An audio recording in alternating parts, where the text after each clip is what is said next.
Cardenal Sara no solo levantaba sospechas sobre León XIV, sino que también exponía una herida profunda dentro de la propia Iglesia, una fractura que llevaba tiempo gestándose en silencio, entre pasillos alfombrados de mármol, despachos repletos de crucifijos dorados y reuniones donde la cortesía diplomática ocultaba discusiones encendidas.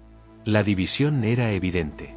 De un lado estaban los defensores acérrimos del Papa, hombres convencidos de que León XIV representaba una renovación necesaria, un puente entre la tradición y la modernidad, un pastor dispuesto a abrir caminos que la Iglesia había evitado durante siglos. Veían en él un líder visionario, alguien capaz de atraer nuevamente a multitudes desencantadas, de tender la mano a enemigos históricos, de redibujar la posición del Vaticano en el mapa mundial. Estos cardenales y obispos hablaban de un nuevo amanecer y estaban dispuestos a pagar cualquier precio por sostener esa visión. Pero del otro lado, cada vez más visibles tras las palabras de Sara, estaban quienes veían con alarma las decisiones del pontífice. Para ellos, León XIV no era un visionario, sino un reformador temerario, dispuesto a romper con siglos de herencia y tradición. Lo acusaban de actuar a espaldas del colegio cardenalicio, de firmar acuerdos que debilitaban la autoridad interna de la Iglesia y de ceder espacios sagrados a intereses externos. En voz baja, algunos se atrevieron a decir que el Papa caminaba en una línea tan peligrosa que podía poner en riesgo no solo la unidad del clero, sino la fe misma de millones de creyentes. El cardenal Sara describió esa fractura con palabras que estremecieron al auditorio. He estado presente en reuniones donde cardenales, obispos y consultores se miraban con desconfianza, como si ya no fueran hermanos, sino adversarios. He visto lágrimas de quienes se sienten traicionados, y sonrisas calculadas de quienes celebran lo que otros consideran una ruina. La Iglesia, que debía ser una, santa y universal, hoy vive en el filo de una división que nadie quiere nombrar en público, pero que todos reconocen en privado.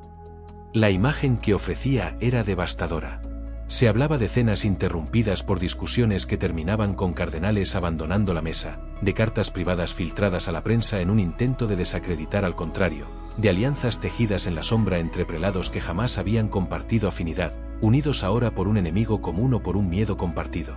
El Vaticano, que tantas veces se presentaba al mundo como un baluarte de unidad, se estaba convirtiendo en un campo de batalla donde cada decisión podía inclinar la balanza hacia un abismo sin retorno.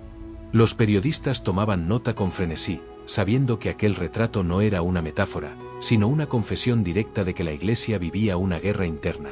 Y como toda guerra, tenía dos ingredientes inevitables: víctimas y vencedores. Lo más preocupante era que aún nadie sabía cuál de los bandos lograría imponerse, ni qué precio tendría que pagar la institución por esa lucha intestina. Sara fue más allá. En un tono sombrío, recordó que algunos prelados habían comenzado a hablar en secreto de un cisma silencioso, una separación no declarada pero palpable en las decisiones del día a día. Parroquias que recibían órdenes contradictorias, conferencias episcopales que discutían abiertamente las directrices del Papa, sacerdotes que en sus homilías comenzaban a deslizar críticas veladas contra Roma. El eco de esas tensiones se filtraba ya hacia las comunidades, generando confusión y desconfianza entre los fieles. El cardenal concluyó esa parte de su intervención con una advertencia que heló la sangre de todos los presentes. Si esta fractura sigue creciendo, no necesitaremos que un enemigo externo ataque a la Iglesia.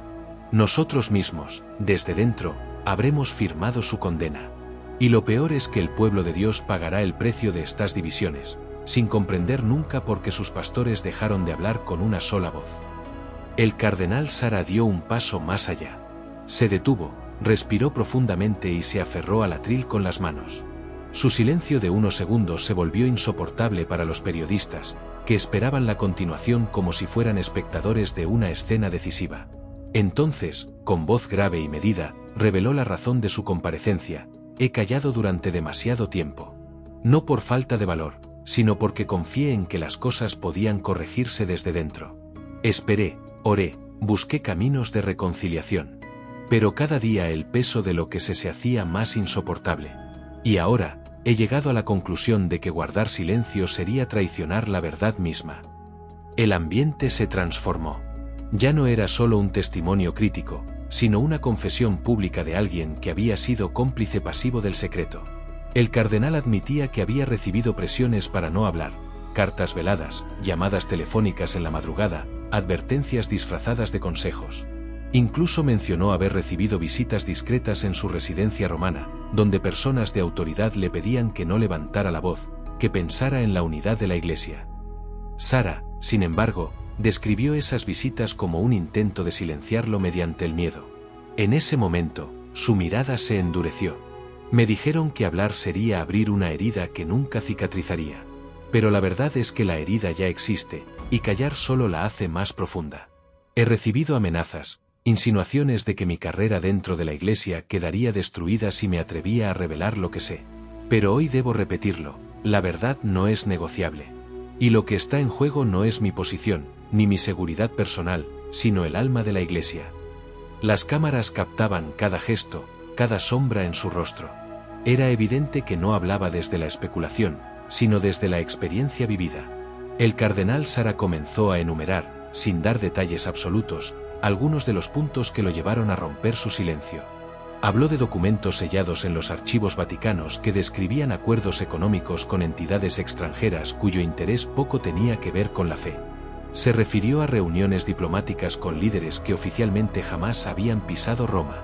Mencionó transferencias de fondos a cuentas que no pertenecían a la administración tradicional del Vaticano. Y sobre todo, habló de proyectos que, de ser aplicados plenamente, alterarían la naturaleza misma de la Iglesia como institución independiente. Cada palabra encendía un nuevo fuego en la sala. Los periodistas apenas podían seguirle el ritmo.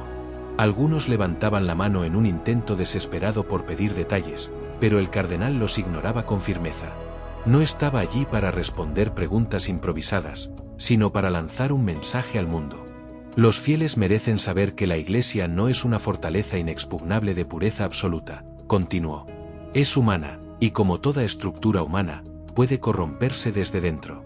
Pero lo intolerable es que esa corrupción se disfrace de reforma, y que se silencie a quienes piden claridad. Recuerda darle al like y activar la campanita para apoyar al canal. Gracias. Cardenal Sara aún resonaba en las paredes de la sala de prensa cuando ya era imposible detener la tormenta que había desatado. Minutos después de su intervención, las agencias internacionales comenzaron a difundir en tiempo real fragmentos de sus declaraciones. En cuestión de horas, titulares en todos los idiomas aparecieron en las pantallas de televisión. Cardenal rompe el silencio contra León XIV, crisis en el Vaticano, se revelan tensiones ocultas, ¿qué secretos guarda el pontificado?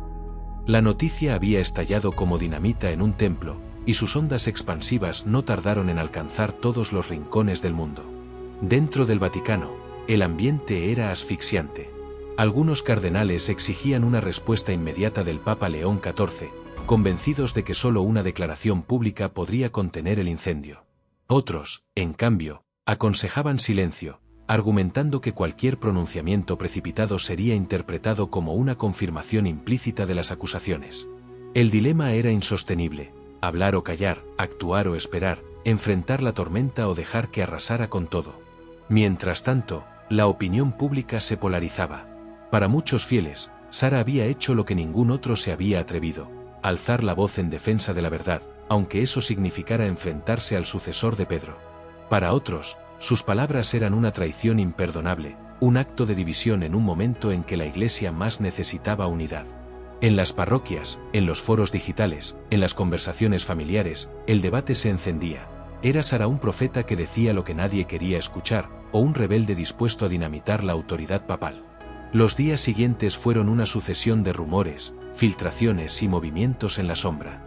Se hablaba de reuniones urgentes en el Palacio Apostólico, de diplomáticos que entraban y salían de Roma bajo estricta discreción, de llamados telefónicos entre obispos de distintas partes del mundo buscando claridad. El Vaticano se encontraba en estado de sitio, no por fuerzas externas, sino por la desconfianza interna que había alcanzado su punto más alto. Lo más inquietante era la posibilidad de un cisma. Aunque la palabra era evitada en los comunicados oficiales, muchos teólogos y analistas ya la mencionaban abiertamente. ¿Qué ocurriría si una parte significativa del colegio cardenalicio se alineaba con Sara?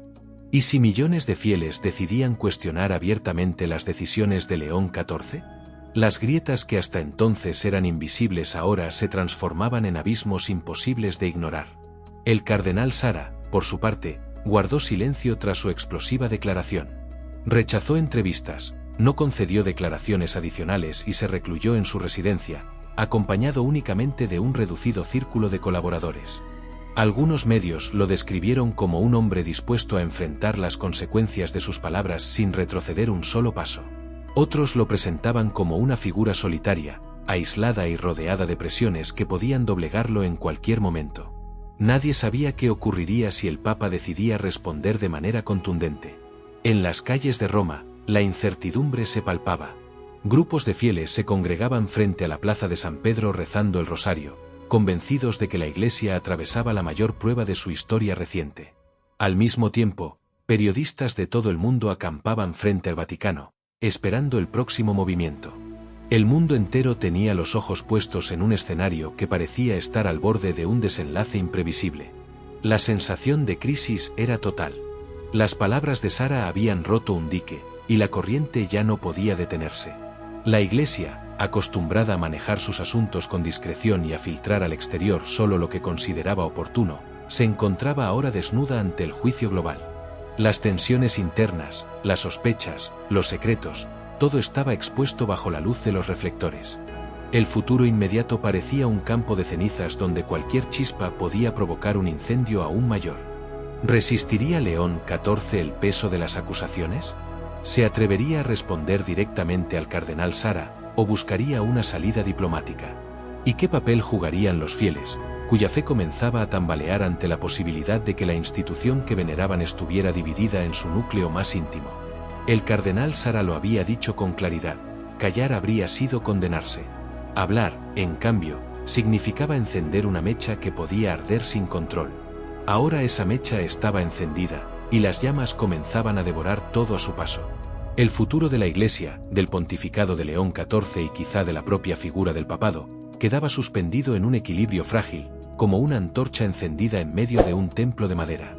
Si te ha gustado el vídeo, recuerda suscribirte al canal, para no perderte ninguna historia. Y estar al día.